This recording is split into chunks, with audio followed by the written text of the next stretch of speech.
Muy buenas noches a todos. En esta ocasión especial vamos a cambiar el rubro de las ponencias que hemos tenido periódicamente y el día de hoy es una satisfacción muy importante presentarles al doctor Cuauhtémoc de la Peña. Él, aparte de que se la pasa todo el día en el hospital con pacientes, con compromisos administrativos, pues lo forzamos y se dio el tiempo con mucho gusto para prepararnos una plática acerca de el nuevo reino de León, que pareciera como sucursal de León de Guanajuato, pero algo tiene que ver, ahorita nos lo va a decir el doctor. La plática que nos va a impartir en unos momentos es Conquista y Colonización, siglos XVI y XVII después de Cristo, las fundaciones de Monterrey, Sefardís, mito o realidad. Doctor, por favor, quiero hacer un anuncio antes de darle la palabra, que el día de hoy recibimos como Sociedad Mexicana de Radioterapeutas un regalo de una empresa. Se los voy a mostrar. Aquí está. Entonces, como es un regalo para la sociedad y como sabemos que todos tenemos múltiples ocupaciones, pues vamos a hacer una rifa. Estamos eh, ideando el mecanismo para que al término de la sesión del concierto hagamos esta rifa que al ganador se lo haremos llegar hasta su domicilio que nos indique, pero pues es un regalo para la sociedad y va a quedar en algún miembro de nuestra sociedad. Entonces, sin más preámbulo, le damos la palabra al doctor Cuauhtémoc de la Peña para iniciar esta brillante ponencia que no implica cuestiones médicas. Gracias, doctor. Buenas noches a todos. Gracias, doctor Federico Maldonado, el presidente de la Sociedad Mexicana de Radioterapia, un gran amigo y todo el grupo de colaboradores que están ahí, también colegas. Buenas noches y agradezco la invitación. Como preámbulo, debo y quiero decir que esta plática está un poquito fuera, se los comentaba, de mi ámbito de pláticas, 30 años de ejercicio, bueno, dando algunas charlas sobre medicina, radiooncología, radiocirugía, pero esto es nuevo y me satisface mucho. Tiene información, obviamente, científica, académica y un poco de toque personal en cuanto a lo que pienso que es y ha sido nuestra cultura, nuestra región de la que nos sentimos muy orgullosos. Esto nació, voy a ser breve, a mediados del año pasado, siendo yo todavía presidente del Consejo Mexicano de Certificación y el doctor siendo el director de exámenes y vicepresidente de la Sociedad Mexicana de Radioterapia, porque estábamos, entonces empezamos a platicar, pues, ¿qué pasó con esto? ¿De dónde salió el cabrito? Y de ahí salió toda la plática. Empezamos. Muchas gracias. Buenas noches y gracias por estar acompañándome. Bien. Debo decirles que la documentación que hay al respecto de la historia del Nuevo Reino de León es muy amplia. Por ejemplo, aquí dos libros, uno de ellos, un excelente libro que he tenido la oportunidad de revisar completo, el de Eugenio del Hoyo, un académico del Instituto Tecnológico de Monterrey, que no nació en Monterrey, no nació en Nuevo León, pero era un apasionado de la cultura norestense. Algunos otros autores anglosajones que han sido muy prolíficos en la historia también y la narración de lo que sucedió en este lugar. Vamos a intentar hablar de 200 años. La intención, como menciono, es describir en un ambiente cultural que no científico y o educativo, un breve pasaje de los inicios de la historia de la formación, conquista y colonización del Nuevo Reino de León entre los siglos XVI y XVII. Y como les mencionaba, es quizá también tratar de entender y explicarnos a nosotros mismos y poder entonces transmitirlo al resto de nuestro país, el porqué de las diferencias étnicas, culturales y socioeconómicas de esta región en particular con el resto de nuestro querido México. Asimismo, es mi intención, y esto ya es una intención personal, que nos permita aceptar que si somos distintos en el frisón de culturas que es México, porque la verdad es que somos muchas culturas en un mismo México, la manera tan particular en que se forjó esta identidad, la necesidad de sobrevivir en esta zona, en una tierra tan agreste, en el clima, con la escasez de recursos naturales que ahorita nos está haciendo batallar con el agua, en el miedo constante en aquel momento, en aquellas épocas a la Inquisición española y el enfrentamiento con las tribus nómadas de la gran Chichimeca en Aridoamérica. La cultura norestense no es heredera de la mesoamericana, de la gran cultura mesoamericana. Y les voy a explicar en la siguiente diapositiva qué es esto. Y fue forjando su historia realmente desde los inicios de la época virreinal y en el México independiente, pero de una manera totalmente solitaria y apartada. Por lo que su herencia... Aquí vemos en la diapositiva de la izquierda qué es Mesoamérica y qué es Aridoamérica. Básicamente esta es una definición muy temprana de los últimos 50, 60, 70 años, hecha por eruditos que tratan de explicar y de explicarnos qué pasó con las culturas precolombinas. Mesoamérica está reconocida hoy en día como una gran cultura, tanto como lo puede ser la cultura egipcia, la cultura helénica, cretense, la cultura inclusive mesopotámica hindú. Mesoamérica fue y ha sido un grupo de pueblos, entre ellos los mayas, que hicieron uno de los calendarios astronómicos más perfectos que ha existido.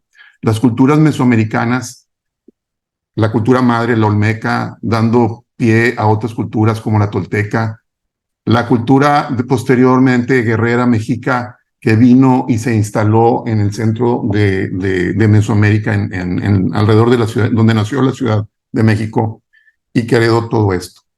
Pero nosotros no.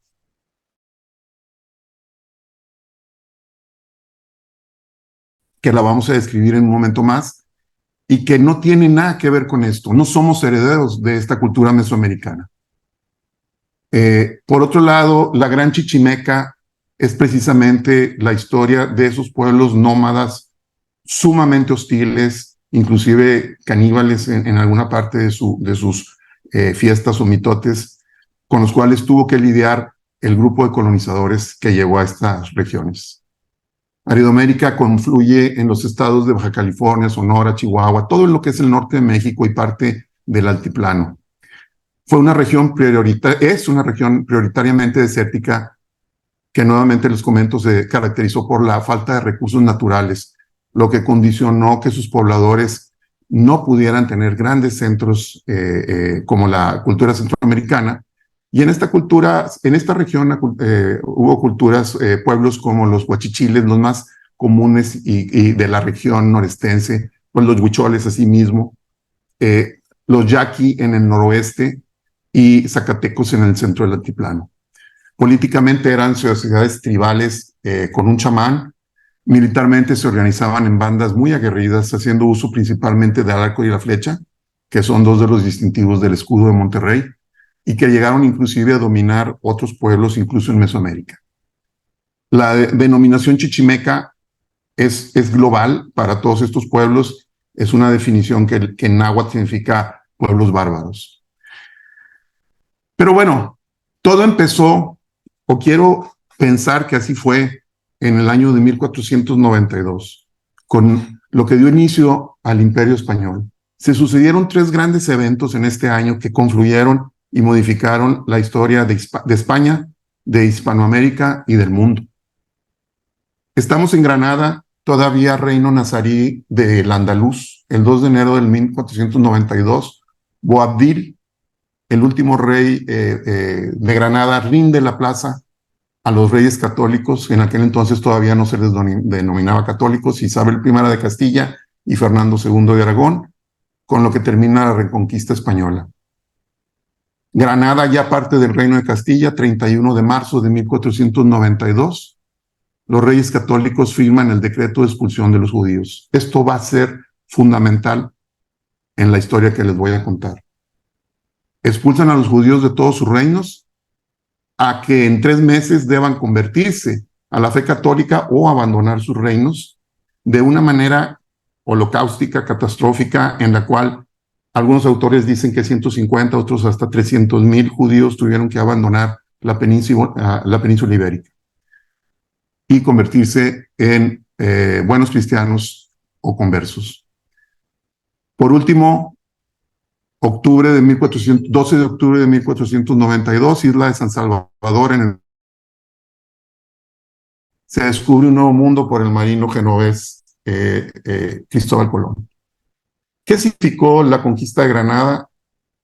Significó la conversión de muchos reinos, esencialmente Castilla y Aragón, en una sola entidad política, llamada Hispania o España en castellano. En el caso de la península ibérica, desde la época de los romanos, había 2 provincias, la Hispania Citerior, la ulterior, la más cercana a Roma y la más lejana, y estas Hispanias, así eran conocidas en el mundo antiguo, crearon la España que conocemos el día de hoy, la integridad, el Estado integrado de España, que actualmente tiene una serie de nacionalismos que ya conocemos. En cuanto a la expulsión de los judíos, debo comentarles que hay la presencia judía desde 1000 años antes de Cristo en la península ibérica. En el primer éxodo judío fueron expulsados de la tierra de Canaán por los babilonios. Posteriormente llegaron judíos en esa época, pero posteriormente el gran éxodo, la gran diáspora judía fue ya en el siglo I después de Cristo, cuando los romanos conquistan y destruyen Jerusalén y borran de la faz de la tierra el templo de Jerusalén, el segundo templo, y los judíos huyen hacia diferentes partes de la costa mediterránea, esencialmente en ese momento Francia, en la actual Francia y en la actual España. Si ustedes se dan cuenta, pasaron casi 1500 años entre que los judíos se fueron de la diáspora judía y que los expulsaron de España. Para ellos, Sefarad es el nombre que actualmente y desde entonces se le conoce a la denominación bíblica de la península ibérica, es la denominación actual en hebreo de España. Y para los judíos de Sefarad, los sefardíes, sefarditas o sefaradim, España era su casa, era su vida. Casa. Ahí ellos crearon una cultura judeo-española que actualmente todavía conservan en lengua, el ladino, y realmente ellos consideraban a España su casa. Finalmente, con el decreto de expulsión de marzo de 1492, son expulsados o obligados a convertirse a la religión cristiana como conversos o cristianos nuevos, o el término despectivo que les dieron era de marranos. Y estos grupos emigraron principalmente al Imperio Otomano de aquel entonces, toda la costa norte de África, la Tesalónica en Grecia y lo que es Turquía, la actual Turquía. Y ahí crearon grandes comunidades. Debo comentar que los sefardíes en España crearon una gran cultura. Aquí vemos a Maimónides, uno de los grandes pensadores, filósofos y matemáticos de aquella época, que le dieron un gran esplendor a la cultura del Califato de Córdoba. Los musulmanes, en este caso los moros, eran muy tolerantes con las diferentes denominaciones cristianas, judías o de ellos mismos. Desgraciadamente, una de las grandes pérdidas culturales que tuvo España fue la expulsión de los judíos, que también aparte, pues, como sabemos, eran banqueros y muy ricos. Finalmente, en octubre de 1492 se descubre el Nuevo Mundo por Cristóbal Colón, como lo mencioné, y empiezan los viajes de Colón, que finalmente llegan a Santiago a Cuba, a la Española, actualmente Santo Domingo, y que posteriormente van a iniciar la conquista y colonización de México de la cultura mesoamericana. Empiezan las primeras expediciones españolas de México, desde la isla de Cuba, la primera en 1517 con Hernández de Córdoba, la segunda muy importante con Juan de Grijalva en 1518 y finalmente la tercera y última expedición, esta ya no solamente colonizadora, sino conquistadora de Hernán Cortés, que llega a través de la Villa Rica de la Veracruz y conquista la antigua Tenochtitlán, hoy Ciudad de México. La expedición de Hernán Cortés en 1519, pues fue todo un hito y convirtió toda una cultura, pues como la queramos ver. Actualmente nos quieren enseñar que fue una tragedia. No hay conquista que no sea una tragedia, no hay conquista que no sea dolorosa. Creo que fue el crisol de la formación de una nación, de una cultura, a través de la unión de la cultura española, castellana principalmente, con la cultura mesoamericana. Posteriormente iniciaron las rutas de exploración y conquista en Mesoamérica. Vean cómo Aridoamérica no era todavía un factor importante en la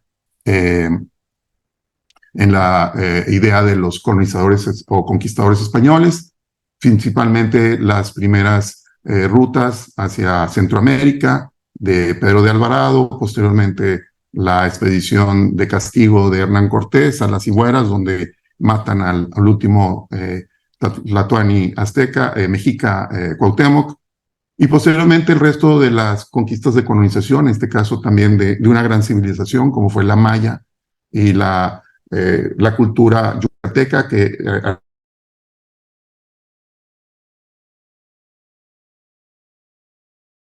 las exploraciones de Nuño de Guzmán hacia el noroeste u occidente de México. Pero la colonización de la Nueva España fue un proceso brutal, sistémico, por la conversión obligada de los indígenas a la nueva fe católica y la obligación de trabajar como esclavos. Inclusive llegó a haber esclavitud en México, principalmente en la zona de la costa del Pacífico. En aquel entonces, desde el inicio de la Nueva España hasta los principios de la Reforma Borbónica, debemos recordar que dos grandes dinastías se forjaron con el Imperio Español, los Austrias y después los Borbones, que están actualmente reinando todavía en España. En aquel entonces había 12 intendencias, no estaban consideradas ninguna de las regiones del noroeste. ¿Y quién administraba el reino de la Nueva España? Pues el virrey y posteriormente los gobernadores de los reinos que se fueron formando en el centro y noreste de México, esencialmente el Nuevo Reino de León, la Nueva Galicia y la Nueva Vizcaya, y Yucatán, que también se cuece aparte como una cultura que yo considero también distinta a la cultura tradicional mexicana mesoamericana. La colonización de Aridoamérica, posterior a los años de la conquista, como les comentaba, del Imperio Mexica y el establecimiento del virreinato, a partir de 1530, principalmente a partir de los 1540 y tantos, inició la colonización de Aridoamérica. Principalmente lo que al español le interesaba eran buscar minerales de oro y plata, es decir, la búsqueda de reales de minas. Se fueron estableciendo y fundando ciudades como Guadalajara en el 532-42, Zacatecas 46, un gran centro minero, Guanajuato un gran centro minero en 48, Celaya, Durango un gran centro minero en 1558, y de aquí Real de Mapimí, Concepción de Oro, y llegamos ya a lo que consideramos la puerta de la colonización del Nuevo Reino de León, que es Mazapil y Saltillo en 1577. Vean que pasaron más de 30 años de búsquedas de colonizaciones progresivas hasta llegar a lo que hoy se conoce como el Nuevo Reino, como Nuevo León, Coahuila y Tamaulipas, el Nuevo Reino de León. Esta última exploración fue por Alberto del Canto, del cual vamos a hablar posteriormente, un portugués converso y hombre fundamental en el establecimiento del Nuevo Reino de León. Ricas en minerales de oro y plata, lo que provocó una gran movilización de colonos españoles y portugueses, lo cual lo voy a explicar en un momento más, entre los que venían conversos judíos y o criptojudíos, que esos son los más importantes. Carvajal y de la Cueva, Montemayor y del Canto, tres tipos de cuidado, o el bueno, el malo y el feo. Estas conclusiones son muy interesantes porque estas personas, estos exploradores, fueron la parte fundamental, esencial de la exploración y fundación de este reino.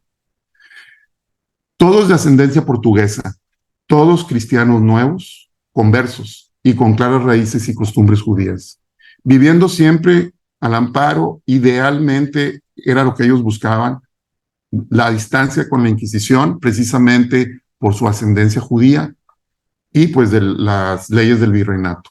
Estos tres individuos son los fundadores del nuevo Reino de León y se les considera también como fundadores de la cultura norestense. Alberto del Canto y Diego de Montemayor, ya para los 1560, fueron reclutados para iniciar la colonización de esta zona. Inician con la exploración y fundaciones de la villa como Mazapil. Mazapil, en el estado de Durango, hoy un poblado pequeño, sin mucha relevancia, fue básico para la conquista y exploración del nuevo Reino de León. Y Centro Minero, lo que buscaban eran dos cosas. Era un paso hacia la costa, el Golfo de México, en aquel entonces se le llamaba Seno Mexicano, y llegar al Río Grande, a la frontera, bueno, la actual frontera con Texas, pero se buscaba un camino franco. Había un camino real de la Ciudad de México hasta Nuevo México, pero no había manera. La Sierra Madre Oriental provocaba serios problemas de comunicación entre el Golfo de México y el altiplano. Estos exploradores, ya en forma muy temprana, en 1572, descubren el Valle de Extremadura. El lugar, este valle es donde actualmente se asienta Monterrey, y encuentran el tan buscado paso cruzando la Sierra Madre Oriental hacia el Golfo de México. Vean ustedes en este mapa la Ciudad de México aquí, cómo fue en las flechas yendo la exploración minera hasta llegar a la zona de Zacatecas y Mazapil. Mazapil fue la puerta para encontrar Concepción del Oro y Saltillo en esta zona y a encontrar el cruce, el Valle de Extremadura, el cruce por donde se llega a Monterrey y posteriormente la salida hacia Pánuco por Tamaulipas. Esto era lo que buscaban y obviamente la cercanía que tenemos, 200 kilómetros a la frontera. Alberto del Canto nace en las Azores, Islas Azores, es portugués, en 1547 Hay que entender una cosa, no es fácil convertirse de una religión a otra en una generación. La mayor parte de los conversos, que en aquel entonces eran una casta especial, los conversos o cristianos nuevos no podían tener cargos oficiales, no podían casarse con cristianos viejos, tenían serios problemas para ascender en la escala social. Entonces, muchos de ellos en las primicias de su conversión fueron criptojudíos, es decir, judíos ocultos. Llega a Nueva España en el 62, en el momento en que empieza a explorar el noreste y la región de Zacatecas y Mazapil. Funda, un gran fundador. Yo creo que Alberto del Canto es uno de los grandes fundadores o el principal fundador de esta región y uno de los principales padres. La sangre de Alberto del Canto corre por muchos pobladores del noreste mexicano. Funda la ciudad de León, hoy Cerralbo, en 1577. En aquel entonces le llamó las minas de San Gregorio. Funda la villa de Saltillo en 1577 con mineros procedentes de Mazapil, entre ellos Francisco de la Peña, que es considerado el precursor de la familia de la Peña en Saltillo. Mi familia es de Saltillo, yo nací en Monterrey. Funda la villa de los Ojos de Agua de Santa Lucía en 1577. Esta fue la primera fundación en Monterrey, en Valle de Extremadura, y le dio el nombre al Cerro de la Silla. Y funda asimismo las minas de la Trinidad en el 77, lo que hoy es Monclova. Esta historia que les voy a contar parecería un poquito de novelesca. Él era un hombre lo refieren los cronistas: alto, rubio, ojos azules, muy europeo, muy querido por las damas o las escasas damas del noreste mexicano, y un aventurero y explorador típico. Eran tanto él como Carvajal y de la Cueva y Diego Montemayor eran esclavistas de los indígenas para llevarlos a las minas. Y Alberto del Canto muy significativamente generó una historia. Casa con Estefanía de Montemayor, la última de las hijas de Diego de Montemayor, hija de Juana Porcayo, que era portuguesa, criptojudía, y de Diego de Montemayor. Y con ellos tiene 3 hijos, con ella tiene 3 hijos, que son actualmente uno de los grandes familias descendientes del noreste mexicano, la familia Montemayor. Él es acusado ante el Santo Oficio de cometer adulterio con Juana Porcayo, su suegra, antes de casarse con Estefanía, por lo cual Diego de Montemayor juró matarlo. Inclusive Diego de Montemayor mata a Juana Porcayo con su propia espada. No, en ese momento no lo enjuician porque él tenía derecho de hacerlo por ser ella adúltera. Y Alberto del Canto es acusado ante el Santo Oficio de cometer adulterio y de ser judaizante, por lo que huye a los poblados huachichiles. Finalmente, al final, su propia esposa Estefanía lo acusa ante la Inquisición y se quita el apellido del Canto a ella y sus hijos y toman el de Montemayor, y él muere en Saltillo en 1611. Esta es la denuncia que hicieron. Está esto, obviamente, en un papel muy antiguo que hace Estefanía de Montemayor ante Pablo de Góngora, y la denuncia que hacen ante el Santo Oficio, donde declaran que cometió adulterio con Juana Porcayo y que Diego Montemayor, su suegro, decide que era teniente de gobernador, o sea, ayudante de Carvajal en aquel entonces, y lo acusan ante la Inquisición y huye de Saltillo. Luis Carvajal y de la Cueva. La historia de los Carvajales ha sido altamente documentada por historiadores norestenses. Es la historia y sintetiza la tragedia del decreto de expulsión de los cristianos nuevos o conversos. Vean ustedes, después de la expulsión de España en 1492, muchos judíos españoles emigraron al Reino de Portugal. El Reino de Portugal no había decretado la expulsión de los judíos, pero pagando un fuerte impuesto. Se les permitió asentarse, pero en el 1536 el rey de Portugal casa con la hija de los reyes católicos y se ve obligado a decretar la expulsión de los judíos y de implantar el Santo Oficio. Muchos de estos conversos, de los que después se denominó la raya portuguesa, que es la frontera con España, esencialmente en Andalucía, huyen hacia las tierras del Nuevo Mundo para poder escapar de la Inquisición y practicar ocultamente el judaísmo como criptojudíos. Carvajal y de la Cueva se considera el padre del nuevo Reino de León. Él nació en Mogaduro, en Portugal, en la raya portuguesa. Su familia era de clara ascendencia judía. Él era converso, era un fiel converso católico. Casa con una portuguesa criptojudía. Fue traficante de esclavos para el rey de Portugal y emigra a Nueva España en su propia nave. En el 1578, ya después de la primera fundación de los Ojos de Agua de Santa Lucía en el Valle de Extremadura, el virrey de Nueva España lo recomienda por su gran labor en Tampico, en la lucha contra los indígenas y contra los piratas ingleses. Lo recomienda ante el Consejo de Indias en Sevilla, España, a donde viaja, y Felipe II le confiere por una cédula real el cargo de gobernador general de una nueva provincia. La corona española estaba ávida de territorios y estaba muy preocupada porque estaban empezando las colonizaciones francesas a través del río Mississippi hacia la Luisiana. Y le concede entonces la oportunidad de crear una nueva provincia, el Nuevo Reino de León.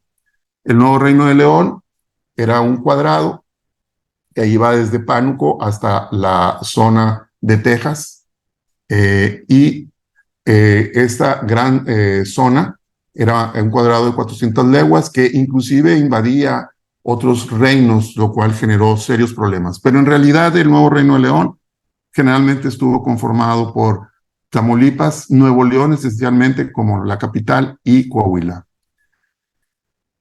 Luis de Carvajal, una vez que lo autorizan la cédula real, fleta un barco, una urca le llamaban, la Santa Catarina. Curiosamente, uno de los municipios conurbados de Monterrey se llama Santa Catarina. Y en junio del 1580 zarpa con la autorización de esta cédula real de Felipe II y se obligaba a lo siguiente: al traslado de 100 personas, entre familias, soldados, criados, la mayoría de origen portugués de la raya portuguesa, frontera con el viejo Reino de León. No requería la ley de Provenza. La ley de Provenza es muy importante. La ley de Provenza evitaba y prohibía que los cristianos nuevos o judíos conversos, no se diga criptojudíos, pudieran emigrar al nuevo mundo. Pero aquí no, el rey no requirió la ley de Provenza, y entonces una gran cantidad de judíos conversos y criptojudíos subieron ese barco y llegaron a Pánuco. Él debería a Pánuco lo que hoy es Tampico, con la intención de crear el Nuevo Reino de León. En 5 años debería colonizar, fundar villas, puertos, encontrar otra ruta hacia el norte, el interior. Y en 1582 refunda la primera villa del reino, la ciudad de León, hoy Cerralbo. Cerralbo fue la primera ciudad del Nuevo Reino de León, no fue Monterrey. Y realiza la segunda fundación de Monterrey en 1582, llamándola Villa de San Luis Rey. Yo creo que en relación a su nombre. La primera fundación, como comentamos, en el 77, llamándole Ojos de Agua de Santa Lucía. Vean ustedes aquí este mapa, cómo de Mazapil se movieron a Saltillo y posteriormente a Monterrey, a los Ojos de Agua de Santa Lucía, 3 fundaciones: asentamiento Santa Lucía, Villa de Luis Rey y posteriormente la ciudad metropolitana de Nuestra Señora de Monterrey, llegando ya, encontrando una salida hacia el Golfo de México y hacia el norte, hacia el Río Grande. Luis Carvajal de la Cueva fue entregado a la Inquisición siendo ya gobernador del Nuevo Reino de León en el 88, acusado de judaizante porque su familia era una clara practicante judía.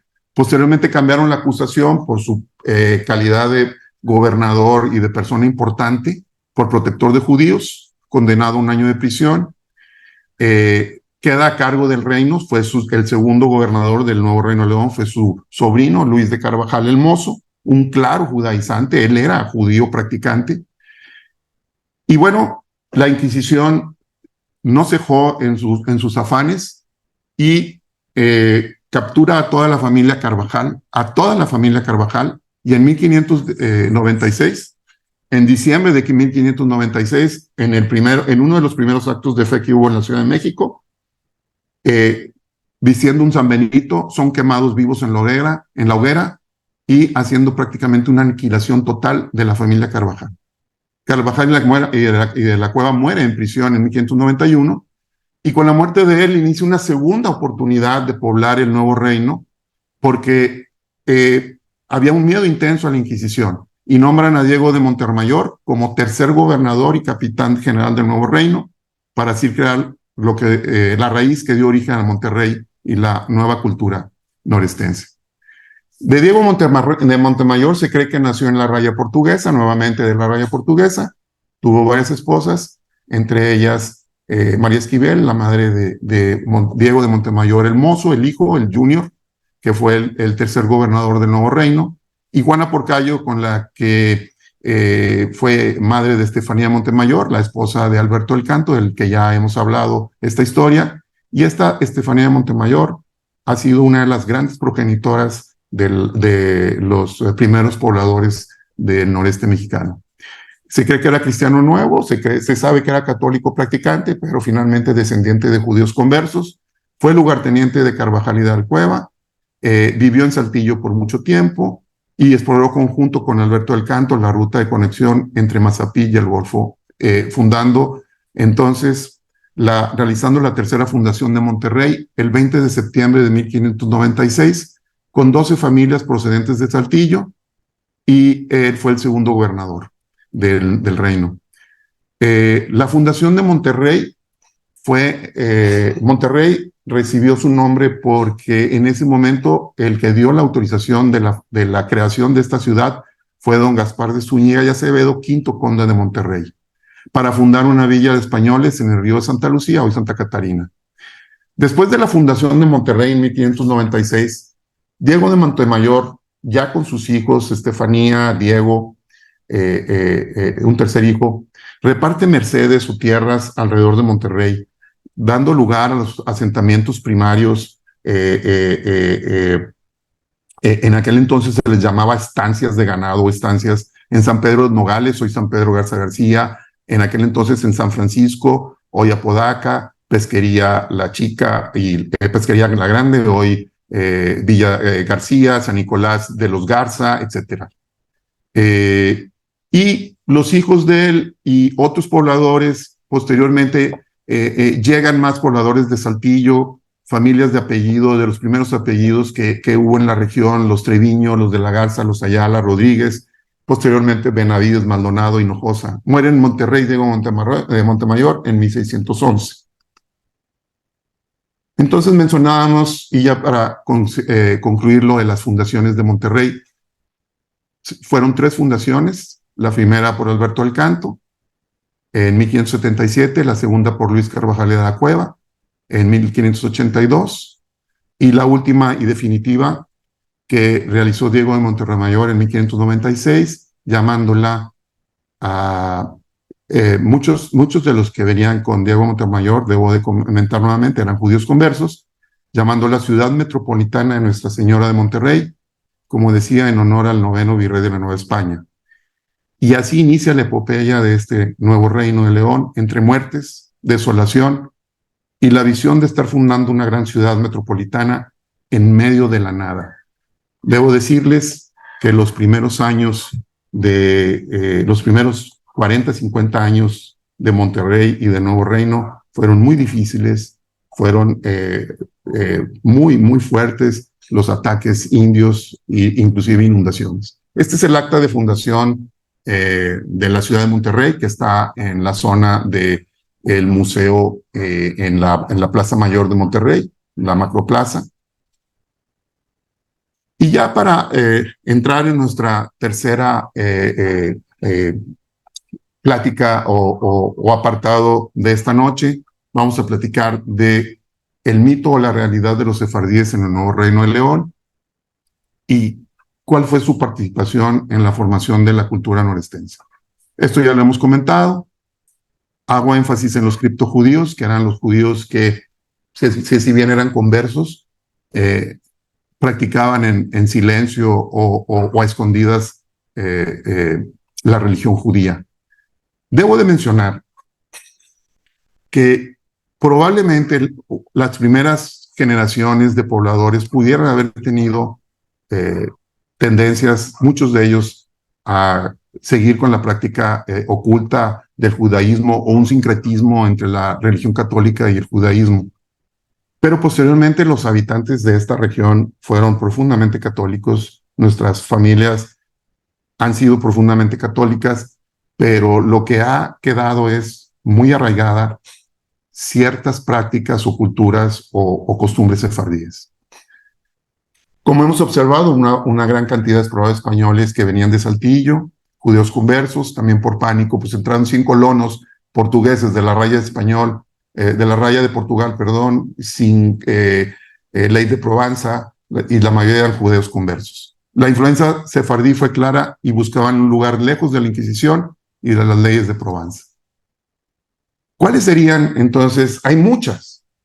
Comentaré algunas de las tradiciones sefardíes ligadas al noreste mexicano. Una amplia costumbre era la endogamia. Se casaban entre ellos, muy común, muy común. Y no solamente porque era una costumbre sefardí, sino porque la verdad es que no había muchos pobladores, no había mucho con quien casarse. Prohibida por el catolicismo, obviamente, durante la colonización inicial. fue tolerada, no fue prohibida, fue tolerada. No, la corona española urgía de pobladores. La presentación de testigos consanguíneos es prohibida o era prohibida por la Iglesia Católica en aquel entonces y era muy común entre los sefardíes.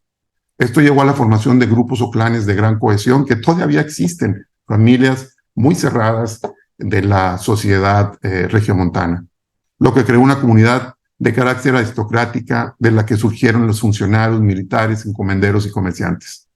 Lo que sí debo de mencionar, y todos conocidos, la tradición al trabajo y el ahorro, y ciertas palabras del idioma judeo-español o ladino, era lo que los sefardíes hablaban y que siguen hablando. No es una lengua muerta, hay más de 600,000 sefardíes que siguen hablando el judeo-español o ladino, compuesto por castellano y palabras bíblicas del Talmud, así como palabras hebreas españolizadas que todavía persisten en los pueblos del noreste. Parecería que muchas de esas palabras son palabras de rancho, ancina, anca, paca, a la casa, pero son palabras que son de judeo español. Otras tradiciones que inclusive a muchos de nosotros nos tocó conocer fueron la plantación de huertos familiares en los que siempre había, en la casa paterna, en la casa del abuelo, donde había una higuera, un limón y un granado. El granado significaba la unidad familiar, la higuera la sabiduría, el limón la resignación de la diáspora.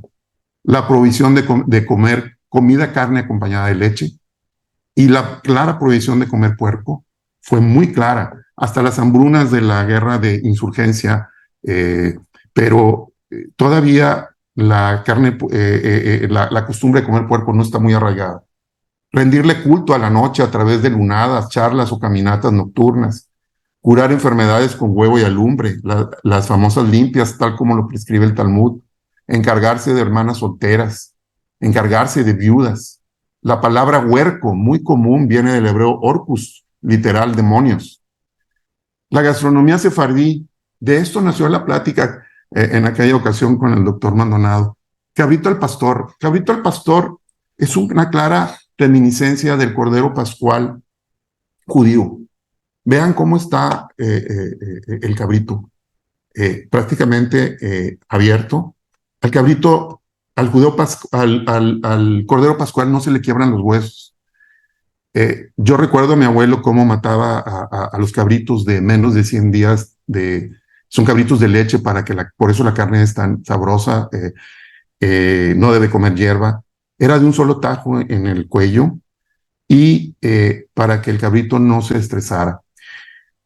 Al cabrito no se le podían romper los huesos. Esto es parte de la tradición judeo-cristiana del Cordero Pascual, sin hacer reminiscencia con nuestro Cordero Pascual. El cabrito claramente es y pudiera ser la expresión más clara de una comida sefardí. Las gorditas de harina es otra, que remedaban el panásimo de los 40 días que vagaron por el desierto de Sinaí. Las semitas de Sem, otro pan muy característico de este lugar. Los dulces de leche y no comer puerco, entre muchas otras. Me voy a poner un poquito científico, como si fuera plática médica. La evidencia, se ha logrado tener evidencia genética de la presencia de sefardíes en el noreste de México y sur de Texas, a través de algunos estudios como este, que no son tan antiguos, son del 2011-2012,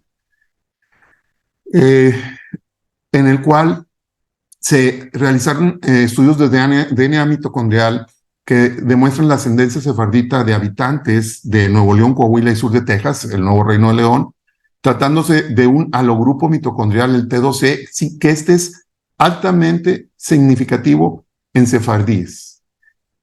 Lo identificaron también en sefardíes de los que fueron expulsados y migraron al Imperio Otomano, de Tesalónica y Bulgaria, así como de Turquía. Tienen este mismo halogrupo mitocondrial y es compartido con los habitantes actuales del noreste de México. Este otro, un estudio muy intenso, difícil de entender porque tiene hecho por genetistas, demuestra que hay una clara, una clarificación del DNA mitocondrial en subclases del T2E, del Oriente Medio y de México. Finalmente, múltiples colonos arribaron después y ya para 1620 se habían afincado en el Nuevo Reino de León alrededor de 400 pobladores repartidos en diferentes villas, estancias y en Monterrey. De estos primeros pobladores están los descendientes de Marcos Alonso Garza y Arcón, hijo de judíos conversos, y de Juana Treviño de Quintanilla, cuyos hijos Blas, Francisco y Pedro, entre otros, casaron con las familias de Montemayor y posteriormente con las familias que fueron afincándose en el Nuevo Reino, siendo parientes todos entre ellos, así como heredando o comprando grandes extensiones de terreno. Para los que son de la zona que están oyendo la charla, tú llegas a los pueblos del noreste mexicano y todo el mundo te dice, ¿qué pasó, primo? ¿Qué anda haciendo? No, pues ando buscando a fulano. Ah, pásele, primo, por aquí es. Es que el hecho de decirse primos es que todos eran primos desde entonces. Bueno, como les decía, hay amplia bibliografía, los conquistadores y criptojudíos de Monterrey. A ver, todas estas son situaciones en las que se identificaron que ciertos apellidos, cierta gente con ciertos apellidos de ciertas zonas de la península ibérica, esencialmente de la raya de Portugal o cercanos a la raya de Portugal, como es la villa de Lepe en Huelva, en Andalucía. Obviamente judíos conversos o criptojudíos emigraron a varias zonas como las Islas Canarias o el Nuevo Mundo, tratando de irse de la Inquisición española. Este es el acta del Museo Canario del primer libro de Relajados. Relajados son ajusticiados por la Inquisición, y aquí vemos que entre ellos está Alonso de la Garza, natural de Lepe, y Constanza de la Garza, judíos conversos que fueron sometidos a la hoguera en 1526. Estos dos, sobre todo Constanza, es muy importante en lo que posteriormente se consideró como la primera de la progenie de los Garza o de la Garza que vinieron al Nuevo Mundo. Y obviamente se ha escrito mucho sobre estos dos apellidos, con la descendencia de Marcos Alonso y de Juana de Treviño. Básicamente, posteriormente llegaron muchos más apellidos. Vean ustedes, estos son libros, estas son portadas de libros. Están hechos por Moisés Garza, que es un historiador localista, afincado en el sur de Texas, y que ha escrito muchísimo sobre el noreste mexicano, pero esencialmente sobre las villas del norte. Las villas del norte son las fundaciones de las ciudades Guerrero, todas estas ciudades Reynosa, que fueron ciudades que contenían a los indios que cruzaban el Río Grande. Y entre esos apellidos pues, están los Garza, los Treviño, los Hinojosa, los Villarreal, los Martínez, los Chapa, González, Cantú, Guerra, Cavazos y muchos otros. Bueno, ya para empezar a concluir, son considerados, y es las dos diapositivas, ancestros del noreste mexicano como conversos o descendientes sefaritas, Marcos Alonso de la Garza y su hijo Blas de la Garza Falcón. Blas de la Garza, hijo de Marcos Alonso de la Garza y Juana de Treviño, fue padre de 5 hijos y 12 hijas, 17 hijos, abuelo de más de 100 descendientes que poblaron el Nuevo Reino de León, y se cree que su abuela paterna era Constanza de la Garza, que fue sometida a la hoguera en Canarias por judaizante. Esto es lo que dio la pauta más intensa para saber que estas familias procedían de judíos conversos. Nació en Real de Mapimí en 1599, llegó al Nuevo Reino de León y murió en Monterrey en 1669. Él es considerado también uno de los padres de los pobladores del noreste mexicano, porque se dice que hasta unos años él no había figurado mucho, era una figura poco estudiada en la historia del noreste, y él fue el que inició la colonización de Tamaulipas y la parte sur de Texas. Más sin embargo, lo más importante de Blas es que tuvo muchísimos hijos y muchísimos nietos que se casaron y cruzaron sus genes con muchas familias que después dieron origen a gran parte de la población del noreste mexicano, no solamente de Monterrey. Hay un renovado interés por este personaje porque el gobierno de España pidió perdón al pueblo judío por la expulsión de los judíos en 1492 y decretó la ley temporal 12-2015, en la cual todas las personas que mostraran ser descendientes de sefardíes expulsados podrían obtener la nacionalidad de España. Esta posibilidad de conseguir el pasaporte español llevó a que en ciudades como San Pedro Garza García, una motivación para que alrededor de 30,000 habitantes de esta localidad, que es la localidad más rica de México y de Latinoamérica, decidieran investigar a detalle sus árboles genealógicos. En San Pedro, así como en el noreste de México, la mayoría de la población provienen de 4 o 5 familias fundadoras, siendo Blas de la Garza el que está más estudiado, su genealogía, y que por la que se puede llegar más fácilmente a tener la ascendencia sefardí. Aquí un ejemplo de 13 generaciones, de la 1 a la 13, donde se demuestra la ascendencia hasta llegar a Blas de la Garza. Los documentos probatorios, la verdad es que fueron muy interesantes. Vean ustedes a la izquierda, este es un documento probatorio, esto es una dispensa matrimonial, donde se dice que fulano de tal, de la Garza, es hijo de fulano de tal de la Garza, y que ese fulano de tal de la Garza era hijo de fulano de tal, y así se fue llegando a través de estos documentos guardados esencialmente en las iglesias de la zona. Se guardaban celosamente y la verdad es que no hubo mucha expoliación de documentos en esta región, porque era una región bastante olvidada. Posteriormente se pedía que estos documentos, como estaban en custodia de la iglesia, pues se pide que sean traducidos, porque ese es un español antiguo, traducidos a un español más moderno y firmados por gente que a eso se dedica. Y finalmente, la Federación de Comunidades Judías de España es la que da el certificado que dice que tienes la condición de sefardí, pero lo más interesante es que dice expulsadas o forzadas a convertirse a la religión católica. Ya al final de la historia, ¿qué podemos concluir? Pues que la realidad es que los pobladores de esta región, los primeros pobladores, tuvieron muchas dificultades, forjó un espíritu especial, creó una cultura distinta.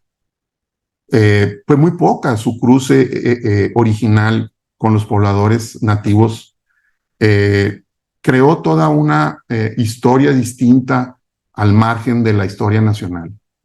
La información documentada se mezcla con las tradiciones de una cultura que sigue arraigada y que esperamos que no se olvide en la medida que esta historia sea conocida y contada por nosotros, como lo fue de abuelos a padres a hijos. Casi 450 años de historia del noreste mexicano. Hemos tratado en 25 o 30 minutos de entender 200 años. Batallas intensas con la naturaleza, los indígenas. Debo decirles, páginas gloriosas de la historia mexicana, olvidadas o no contadas, como la invasión americana en la batalla de Monterrey. Así como luchas contra el centralismo de la Ciudad de México, de los presidentes de aquella época, de la época post-virreinal, del México independiente, del México de la Reforma, del México post-reforma, en la cual luchamos contra expoliaciones. Debo mencionarles que las villas del norte, lo que son las actuales ciudades fronterizas que pertenecen a Tamaulipas, eran de Nuevo León. Benito Juárez las expolió al gobierno del estado de Nuevo León, porque el gobernador Santiago Vidaurri no le quiso dar el dinero de las aduanas. El paso de la revolución, más sin embargo, el gran carácter de la gente de esta región ha logrado desarrollar, ha inmortalizado a esta ciudad por su desarrollo industrial, así como por sus grandes universidades y sistemas de salud. Y por último, que sea esta charla un testimonio a esta gran región y la cultura del noreste de México, a sus mujeres y hombres que tienen el orgullo de ser del norte, porque de allí es Monterrey. Muchas gracias. Pues terminamos, doctor Maldonado. Muchísimas gracias, doctor de la Peña. Esas 3 fundaciones de Monterrey, 1596, la última, nos queda muy claro para todos, de verdad, el no comer carne de puerco, las gorditas. Muchísimas gracias. Personalmente me ilustró muchísimo. Le admiro y le agradezco generosidad de compartir con nosotros estos conocimientos. Estamos cortitos de tiempo, les pido una disculpa. Enseguida vamos a escuchar al conjunto de cuerdas de la Universidad de San Luis Potosí. La doctora Tania Barragán nos hizo favor es una grabación especialmente hecha para nuestra sociedad. Espero que la disfruten y el día de hoy estamos aquí departiendo la mesa directiva de Somera. Los pilares de todo el trabajo que se ha hecho están aquí. Mi reconocimiento al contador Arturo Nares, a la señorita Citlali. No puedo dejar de mencionar al secretario y tesorero de nuestra sociedad, pero de lo que más estoy muy contento el día de hoy es que está aquí el doctor Alex Rodríguez Camacho, la doctora Darelli, y pues ellos han sido parte de esta estructura que estamos haciendo, hombro con hombro, semana a semana, han estado, siguen empujando a la sociedad y pues les agradezco públicamente todos su empuje, su apoyo que han tenido para con nosotros. Y pues vamos a continuar con el programa. Vamos a tener el concierto de cuerdas para todos ustedes. Recuerden que al final, quien todavía esté con nosotros, vamos a hacer una rifa de un obsequio que nos hicieron llegar hoy aquí a las oficinas de Somera, y el que gane se lo vamos a hacer llegar a su domicilio. Disfruten el concierto, por favor. Muchas gracias.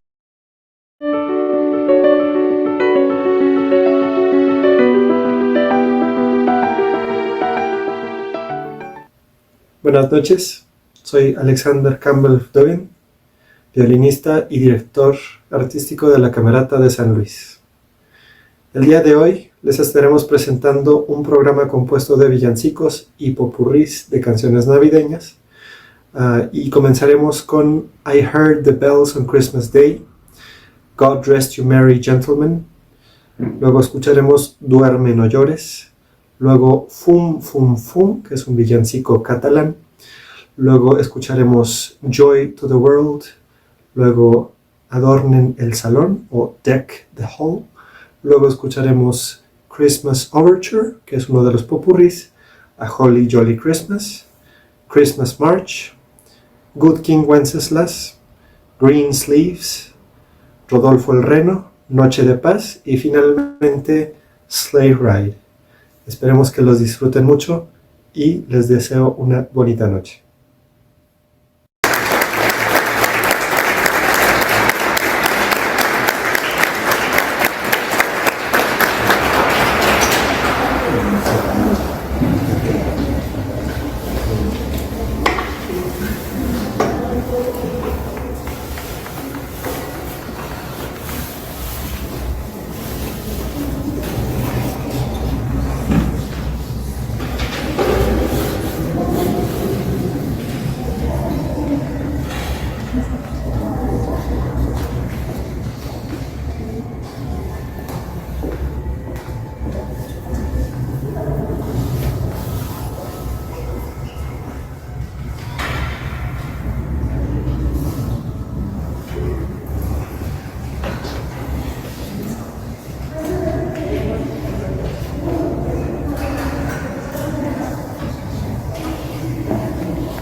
sucesivamente les voy a presentar las siguientes canciones. Algunas canciones que les presentaremos van a ser más que una canción separada, un popurrí, una combinación de 2 o 3, así que eso también se los voy a advertir.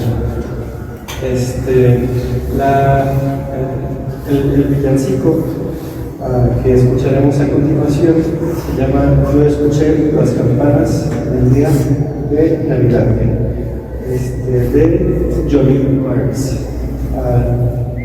Ustedes lo reconocerán, seguramente ahorita no les suena, pero es una canción bastante conocida. Y la particularidad de este villancico es que, pues básicamente imitamos el sonido de campanas a través de recursos técnicos de las cuerdas.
continuación, les presentamos God Raised You Merry Gentlemen, o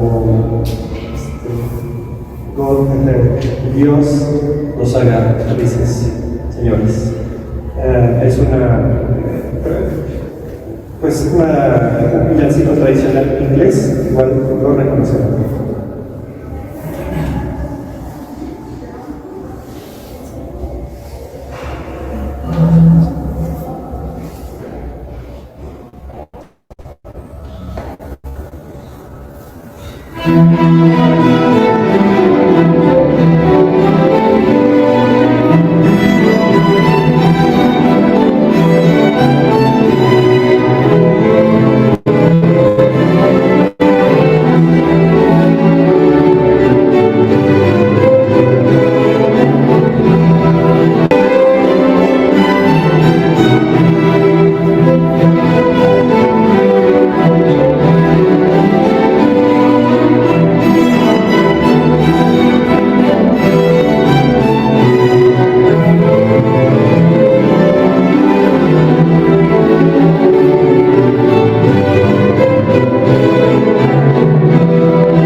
Continuaremos con Duerme, no llores.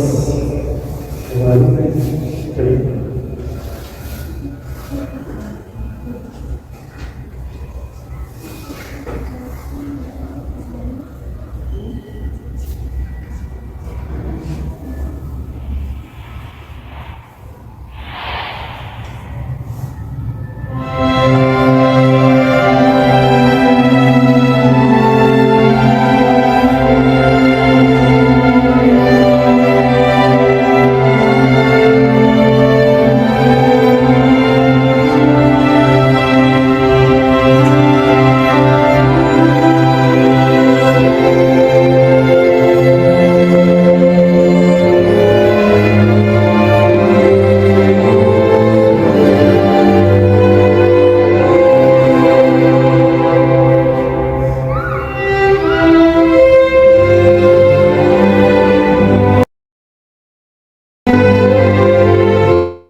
Ahora, desde Cataluña, vemos el villancico Fum, Fum, Fum. Levanten la mano los que lo conocen. ¿No? ¿No lo han oído? Oh, no, bueno, lo oirán esta vez. ¿No?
Ahora sí, ¿quién se lo conocía?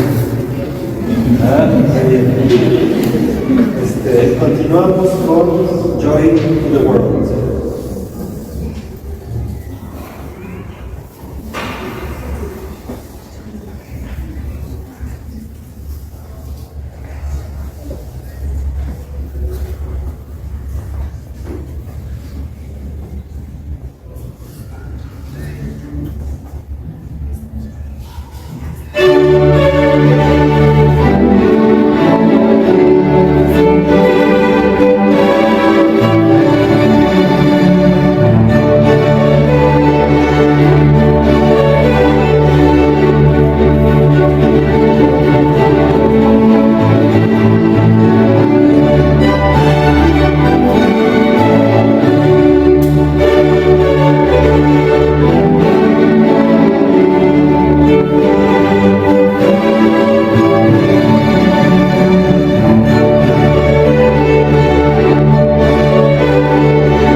Por cierto, este Joy to the World lo compuso el mismo señor que compuso el Aleluya, que todos conocen, ¿no? Aleluya. Ese es John Friedrich Händel.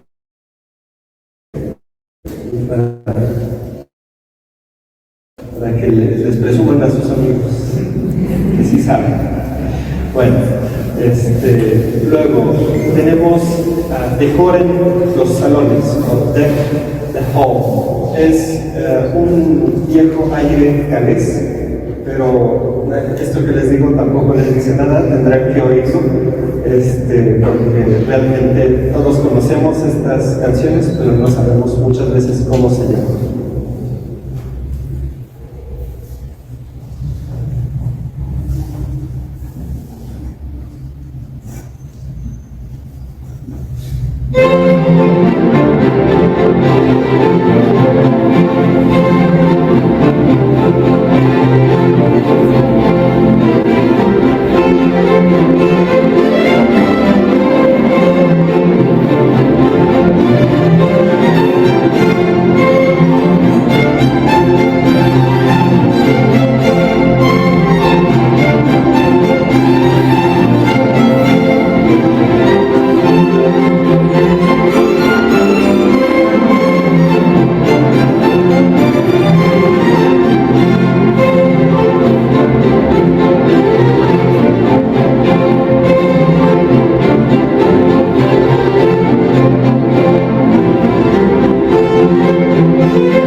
Muchas gracias.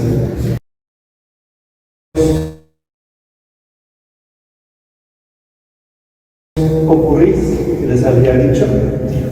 Este popurrí se compone de 2 canciones y el otro no se los voy a spoilear porque esa sí la conocen mucho.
Seguimos con Holy Jolly Christmas. Eso se puede decir como Feliz Navidad, pero no es la de Feliz Navidad que todos conocemos. Así es que sí.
Gracias. Es tiempo de otro populi.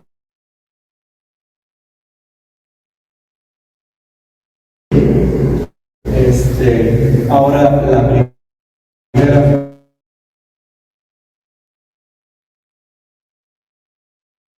se las voy a spoilear. La segunda es los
Sigue otra de la que actualmente creo que no conocemos el nombre.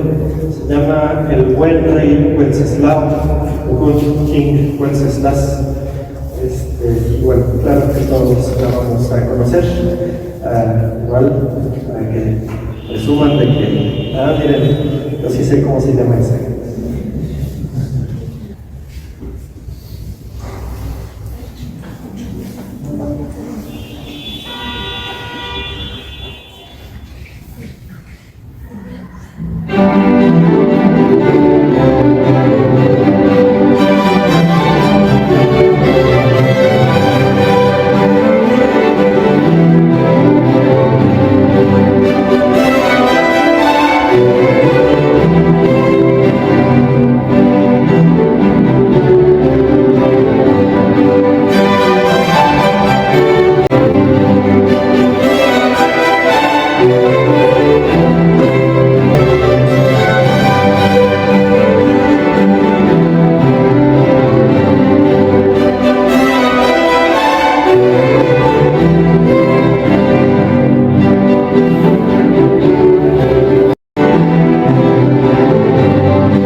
Buenas noches, muchísimas gracias a todos los que siguen conectados.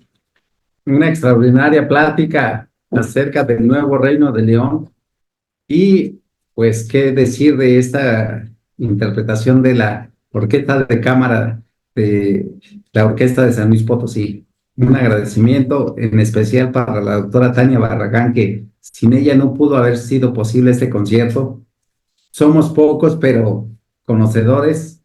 Creo que valió la pena este pequeño momento que nos dimos, no academia, no discusión de casos clínicos, y aquí estamos. Para finalizar este evento, que sé que ya están cansados quizás, pero lo que anunciamos desde un inicio, tenemos un regalo que hicieron llegar aquí a las oficinas de la sociedad y pues la sociedad somos todos. En este momento marca 22 conectados. Entonces, en estos 22 conectados, les pido que no se desconecten porque vamos a hacer una rifa de este obsequio presente que nos hizo llegar una casa comercial. Así como lo recibimos, así se lo vamos a estar enviando al que resulte ganador. Entonces, doctor de la Peña, ¿sigue conectado todavía? ¿No? Ok, ya no está conectado el doctor de la Peña. Entonces, vamos a pedirle a la doctora Xochitl Isabel. ¿Puede abrir su micrófono, por favor? Sí, buenas noches. Muchísimas gracias. ¿Puede elegir un número del 1 al 20, por favor? El 19. 19. No, perdóneme, es que estamos improvisando un poquito. Vamos a hacer girar Ok. la ruleta. ¿Giramos? Sí. ¿Ok? Y siempre transparencia, tanto en los procesos como en los procedimientos. Entonces, el premio lo tiene el número 7. Entonces, Número 7. vamos a analizar la lista de quienes se encuentran conectados. 1, 2, 3, 4, 5, 6, 7. Y el ganador, y gracias, doctor, por estar hasta ahorita atendiendo esta transmisión, doctor Gerardo Cuaumani. ¿Puede abrir su cámara si es posible? Si es posible, y si no, no se preocupe, pero nos ayudaría muchísimo que abriera su cámara y que nos diera unas palabras, porque acaba de ser acreedor a un premio. Hola, doctor, buenas noches. Doctor, quiero conocerlo. Por favor, tiene el micrófono y la palabra. Hola, buenas noches a todos. Muchas gracias. Me pareció extraordinaria la sesión del día de hoy y agradezco a la sociedad y a todos los organizadores por esta sesión. Muchas gracias.